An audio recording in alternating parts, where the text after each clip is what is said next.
Assalamualaikum warahmatullahi wabarakatuh. Hai soleh-soleha, apa kabarnya? Semoga sehat selalu ya.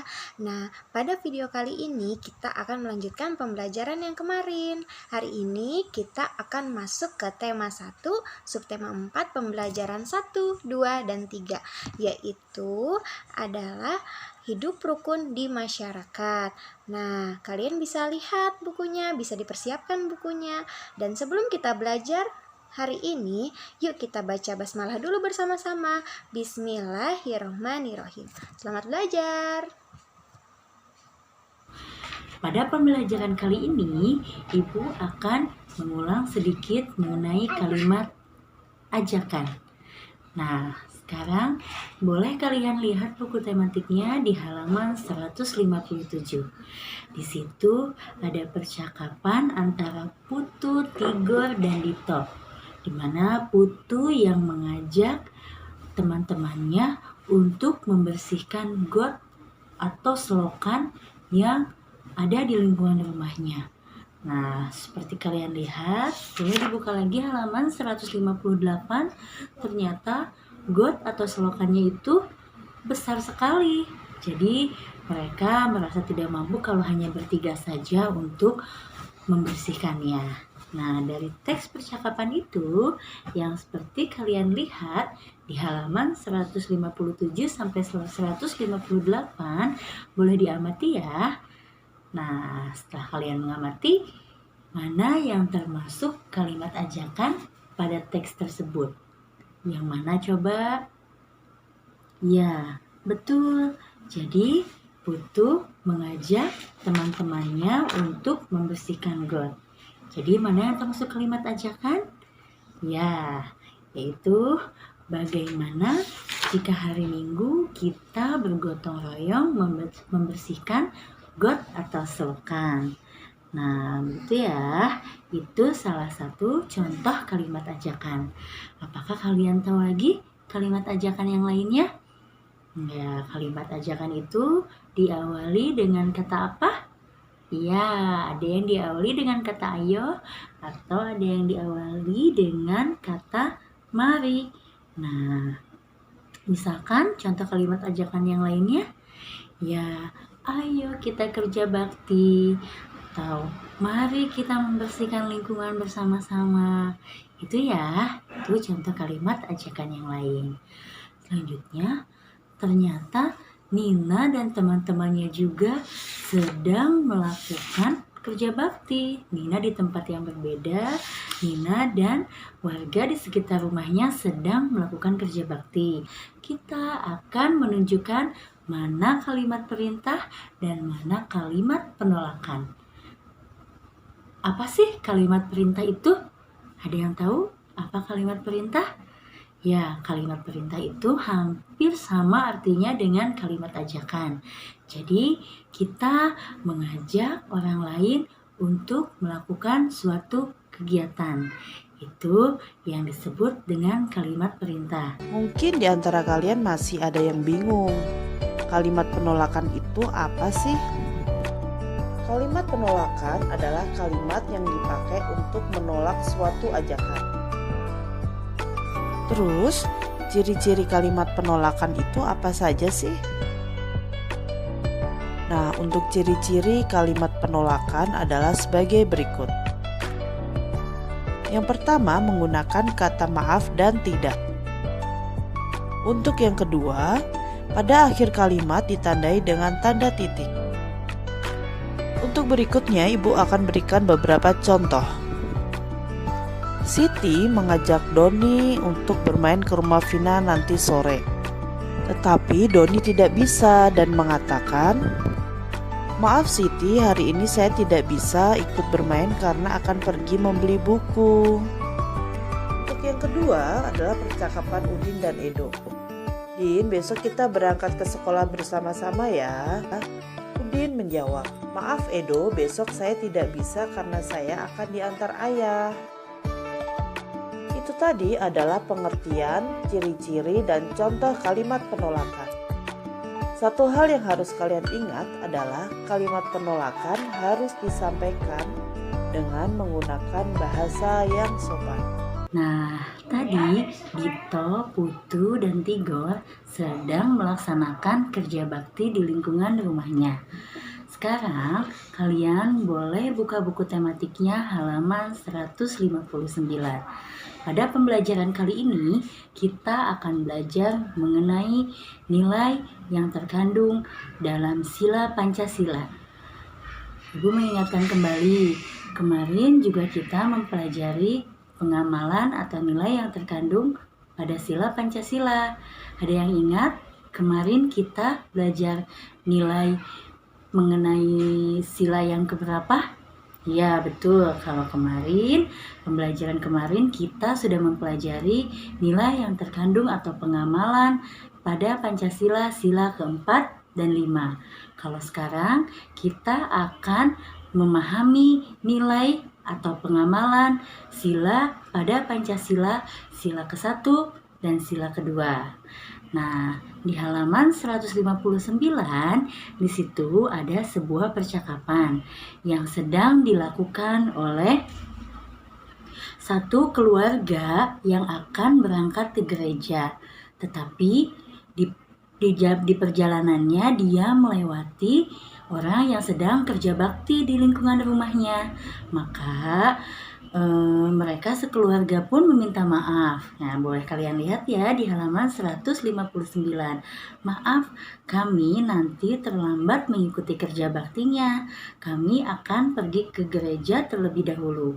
Kemudian di situ ada bapak-bapak yang menjawab, "Baik Pak, tidak apa-apa, nanti bisa menyusul setelah beribadah." Nah, di situ mereka menunjukkan toleransi antar umat beragama. Jadi, bapak yang sedang kerja bakti mengizinkan terlebih dahulu satu keluarga itu yang akan beribadah dulu ke gereja, maka kerja baktinya bisa sepulang dari gereja. Nah, itu termasuk pengamalan dan nilai yang terkandung pada Pancasila. Sila keberapa coba? Iya, betul. Sila ke-1, yaitu ketuhanan yang Maha Esa. Jadi, contoh pengamalan Pancasila sila ke-1 yaitu kita memberikan toleransi kepada umat yang berbeda agama dengan kita. Nah, kemudian di situ juga ada bapak-bapak yang mengatakan, "Wah, mari kita istirahat sejenak."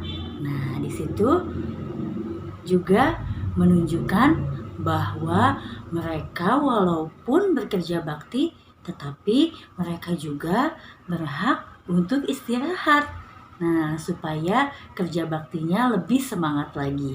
Di sini juga maka bapak-bapak yang lain mempersilahkan, "Iya, kita istirahat dulu, nanti kerja baktinya dilanjutkan lagi." Nah, di sini juga mereka telah mengamalkan nilai dalam Pancasila. Ada yang tahu sila keberapa? Ya, betul, sila yang kedua, yang bunyinya keadilan sosial bagi seluruh rakyat Indonesia. Jadi, contoh pengamalan Pancasila sila kedua yaitu tadi, ya, memberikan hak istirahat kepada warga yang sedang bekerja bakti. Nah, kalian tahu lagi tidak contoh pengamalan Pancasila sila ke-1 dan sila kedua yang lainnya? Ada yang tahu? Misalkan sila ke-1 contoh lainnya apa pengamalannya? Ya, contoh lain dari pengamalan atau nilai dari Pancasila sila ke-1 misalnya yang bekerja bakti itu mendengar suara azan. Kerja baktinya sampai siang misalnya. Berarti harus apa dulu? Ya, betul. Mereka harus berhenti dulu kerja baktinya dan segera melaksanakan sholat terlebih dahulu. Maka nilai lain atau contoh lain dari Pancasila sila ke-1 yaitu melaksanakan atau beribadah dengan tepat waktu. Tepatnya kalau kita sebagai umat Islam sholat 5 waktu ya. Nah, kemudian kalian tahu juga tidak contoh Pancasila atau pengamalan nilai dalam Pancasila sila yang kedua? Contoh lainnya apa coba?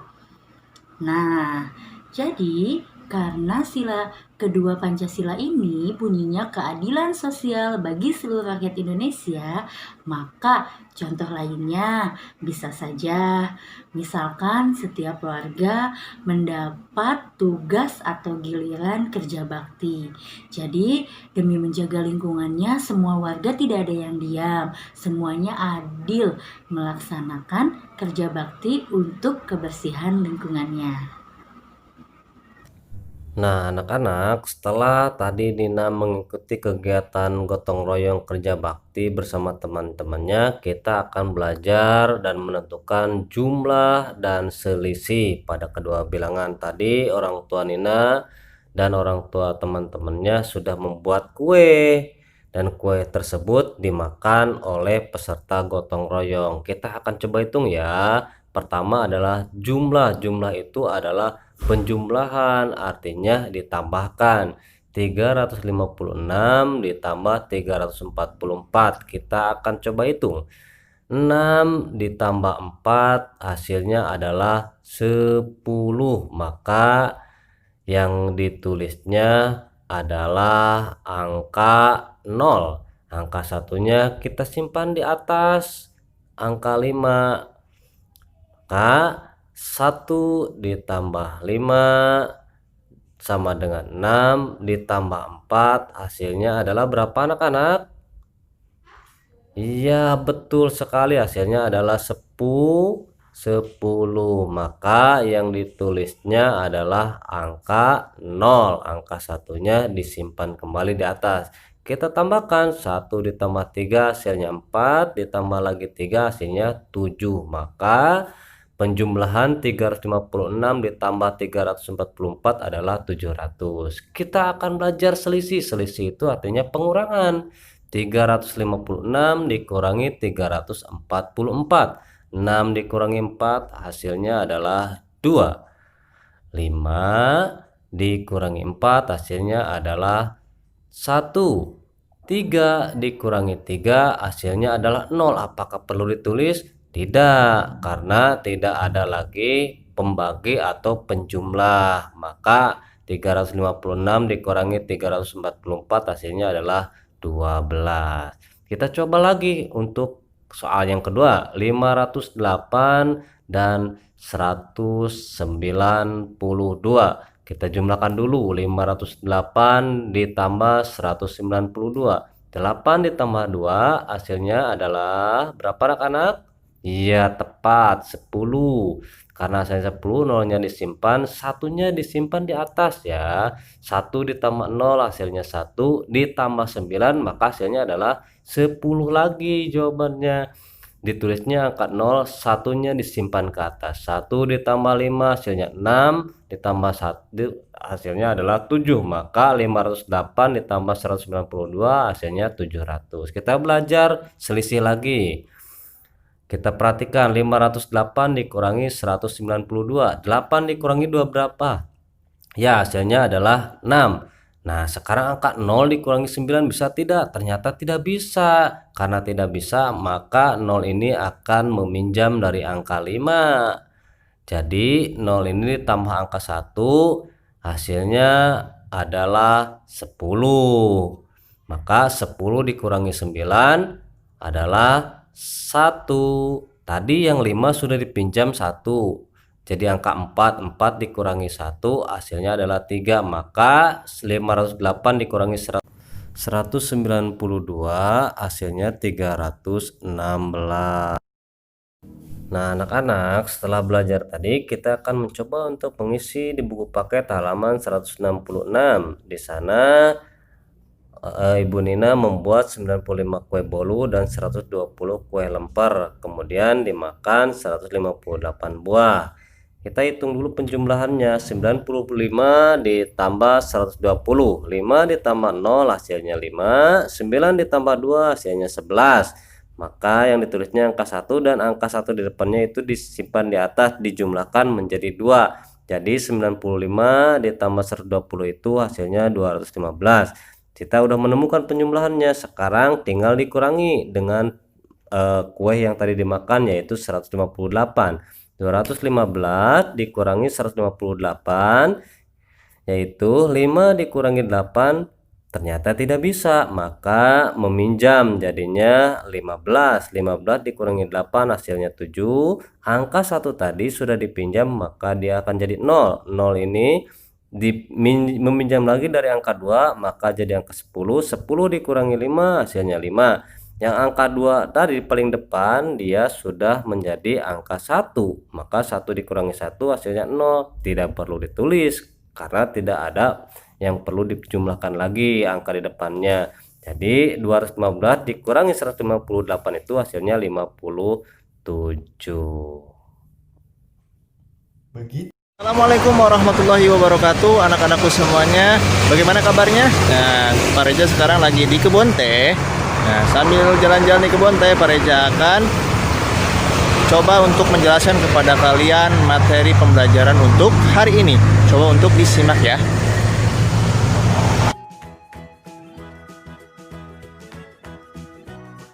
Ada yang tahu kenapa Pak Reza ada di kebun teh? Ya betul, Pak Reza ada di kebun teh karena kan pada kesempatan kali ini kita akan belajar membuat sebuah karya imajinatif yang menggunakan bahan-bahan alami sesuai dengan yang ada dalam pembelajaran tema 1 subtema 4 pada muatan SPDP.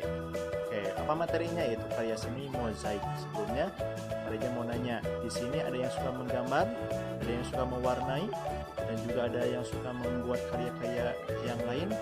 Nah, karya seni mozaik ini adalah salah satu gambar atau karya yang bisa kalian lakukan. Apa itu karya mozaik? Mari simak penjelasan berikutnya.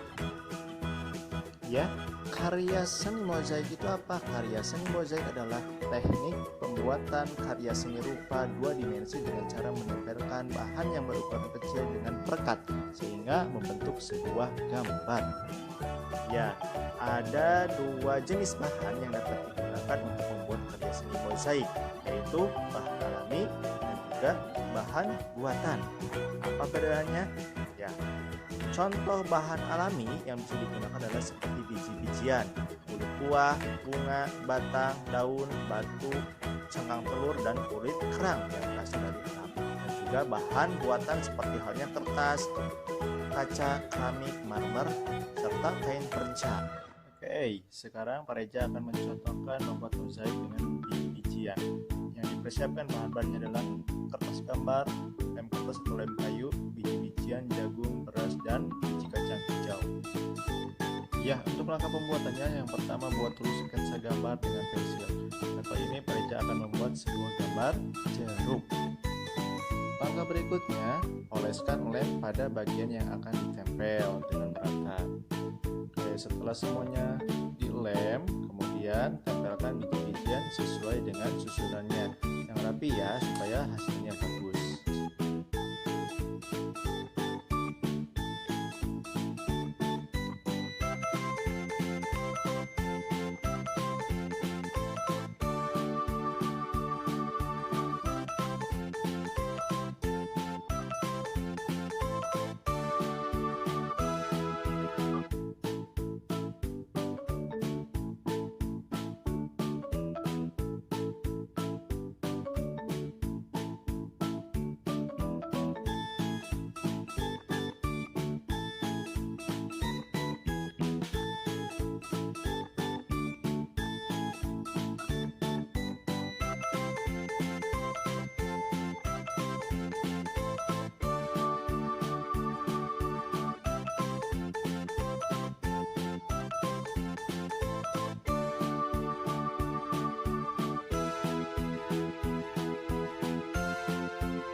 Bagaimana materi pembelajarannya sudah kalian simak?